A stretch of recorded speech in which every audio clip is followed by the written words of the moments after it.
experiments, he always was doing research, but he believed research should always be addressing real issues.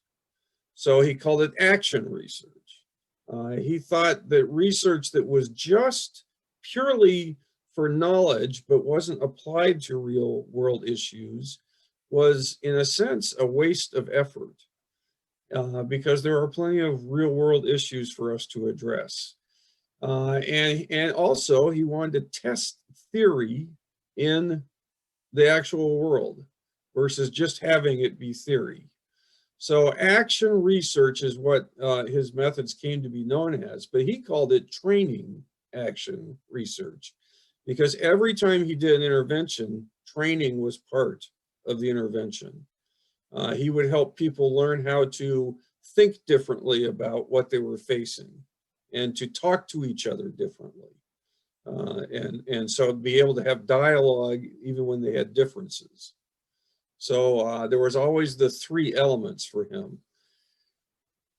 And then you repeat. You go through the process, and it was a never-ending spiral, as he put it. So of particular importance then, applying the physical sciences, was the concept of homeostasis.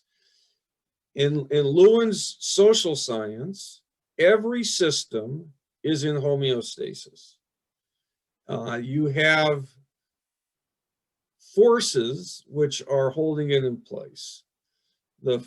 There's forces that are pushing it, but there's forces that are pulling it back.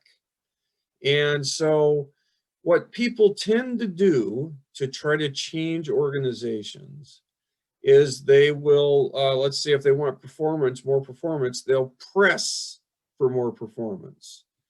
They will maybe add incentives to hopefully get more performance. So that's the carrot. They might add a stick. They might be more stern with the employees and try to get more performance. And so that increases tension in the system, and it can't be sustained. If you just drive and push, tension goes up. Eventually, the tension erodes the gains, in his way of thinking.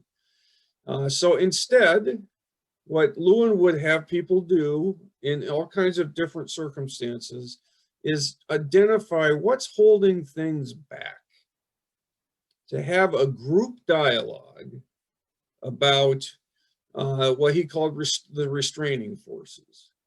And so now he was a clever guy, because as soon as you have people who have not been invited to talk about what's happening, like workers in a plant, as soon as you actually say to them, look, you get to talk about what's working and not working, you get to help come up with solutions, you have already changed the homeostasis.